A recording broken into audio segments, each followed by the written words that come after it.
What's up, everybody?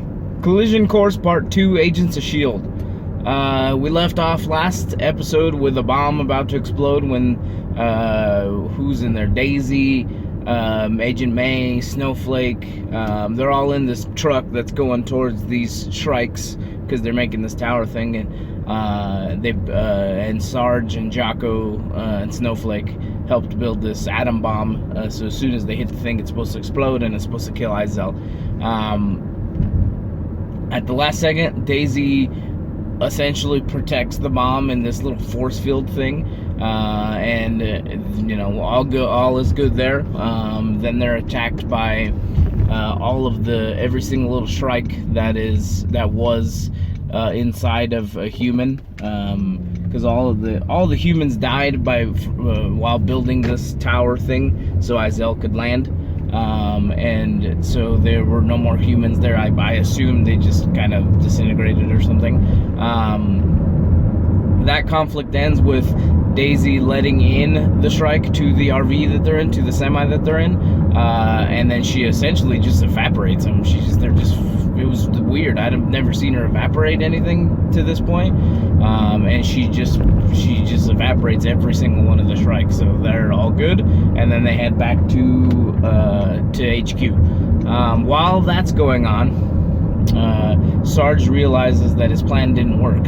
He realizes that the bomb did not go off, Izel did not die, so he kind of takes over the ship and he orders Mac to have the pilot fly all the way back to Izel's ship. They're going to board it, essentially. During all of that, Yo-Yo is still loose throughout the cabin of the ship, of the Zephyr, and she essentially beats everybody up that she needs to. Sarge sends Jocko out. Sarge kills his own dude before that, and Jocko kind of, like, he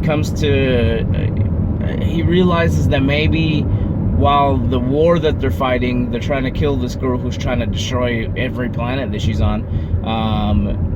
You know, it sounds like he's still behind that movement, but he does not agree with what's going on, because Sarge essentially says nobody slows him down, which means, you know, doesn't matter if it's Jocko or Sarge or whoever, nobody's getting in the way of what he's got to do, whether he's got to kill him or he's got to leave him behind or whatever, which is crazy. So Sarge kills the dude, and he puts this little force field up so Yo-Yo can't get in, and he tells Jocko to essentially go take care of her. The cool part of this episode, in my opinion, comes with Yo-Yo and Jocko. One of the cool parts, because the end with Jocko's kind of sad. Yo-Yo essentially convinces him of that. She convinces him that, you know, maybe Izel is bad and she's coming down to kill everybody and, you know, all of that jazz. But at what cost is it to him? You know, at what cost is it to his soul or his life or his feelings to make this happen? And are they going to just kill everybody that's kind of gets in the way? And so she flips him. She flips Jocko, I think, enough. I don't quite think that, you know, he was going to be a S.H.I.E.L.D. agent or anything, but I think she flips him enough. And while Jocko and Yo-Yo are talking, Mac gets out of his handcuffs that Sarge has him in, and they have this pretty cool fucking fight, even though I think Mac in real life would destroy Coulson. Or Sarge, I guess. Sarge, not Sarge. Coulson, not Coulson, I think is what I called them last time. They get into a crazy fight. They're fucking throwing each other all over the cockpit of the Zephyr. And finally, Mac takes control of the ship back again, with Sarge on the ground. Sarge gets up to realize that Jocko has flipped, and then fucking Mac knocks his ass out, and they put him in detainment. At that same time, and there's a shit ton of storylines going on, Fitzsimmons is with Izel on the ship, and they're trying to communicate, and they communicate to the Zephyr that they're in distress, and the Zephyr communicates to them that they're in distress. So they were looking for a place to hide out until they figure out a plan. But while that's going on, Mac and Yo-Yo and Daisy get on to Izel's ship. They take it over, they save Fitzsimmons, and they take them back to the Zephyr. And Izel just kind of disappears. I figured she snuck on to the Zephyr, or she did something. She wasn't just gonna get away. But they think she's still on her ship. So Jocko does his little, he has this spray paint thing that they can put anywhere, and a little thing that they put on the wall. It's weird because obviously all this is fake, so I'm trying to find fucking ways to describe all this stuff. But as soon as he spray paints the wall and he puts the little thing on it, that is able to essentially let him transition from one point to another, teleport, I guess you would call it. So he teleports onto Izel's ship with the atom bomb that they stole from the, or that they took from the semi. And this was kind of his turning point, his hero moment. He sacrifices himself for what he thinks is the greater cause, to destroy Izel, and to make his family proud, which in the end ends up being, I think, pointless, because it's not said, but it's assumed that Izel either took over the captain's body somehow, or she snuck onto the to the Zephyr. Something happened where Izel wasn't on her ship anymore, and she snuck back. So Jocko went up, he kills himself, destroys the ship. They have this big party at the end. You know, the Snowflake is there with Zeke, and it looks like they're gonna be boyfriend and girlfriend, and you know, everybody seems to be happy. Sarge is in his detainment cell again. Snowflake is pissed off at him because he essentially left his team behind without a care in the world. And at the end of the episode, Agent May comes into detainment, it seems, to talk to Sarge, and she just fucking caps him. Just 2 or 3 to the chest and then 1 to the face. And in the preview to the next episode, it seems like she doesn't remember doing it because she's in containment now.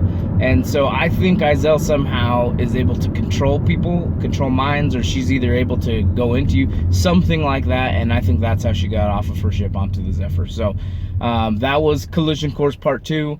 A couple crazy things, like I said, Daisy evaporating somebody or something. I've never seen that happen before.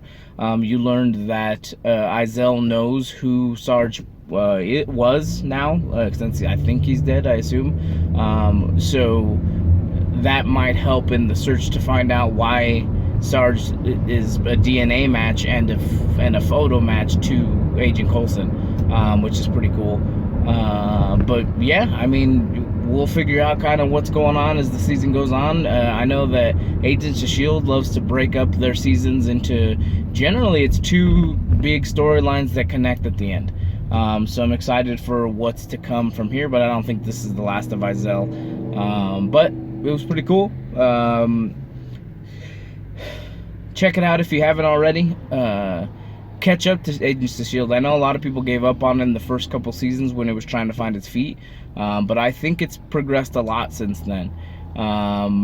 We're heading into San Diego Comic-Con. Today's Saturday. We're leaving Monday, Tuesday. It'll probably be right at midnight into Tuesday, so that we'll get to California on Tuesday, with San Diego Comic-Con stuff happening Wednesday through Sunday.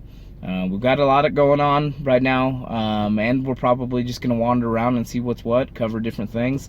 I'm excited, nervous and excited. San Diego Comic-Con's coming soon, so hit us up here, leave us a comment what you thought about Marvel's Agents of S.H.I.E.L.D.'s past episodes, past seasons, or this season. You can always hit us up at facebook.com/thinkingoutsidethelongbox, Instagram and Twitter at outsidelongbox. 970-573-6148. You can leave us a voicemail. We'll play it on an episode. We're recording an episode tomorrow. Look up the Facebook.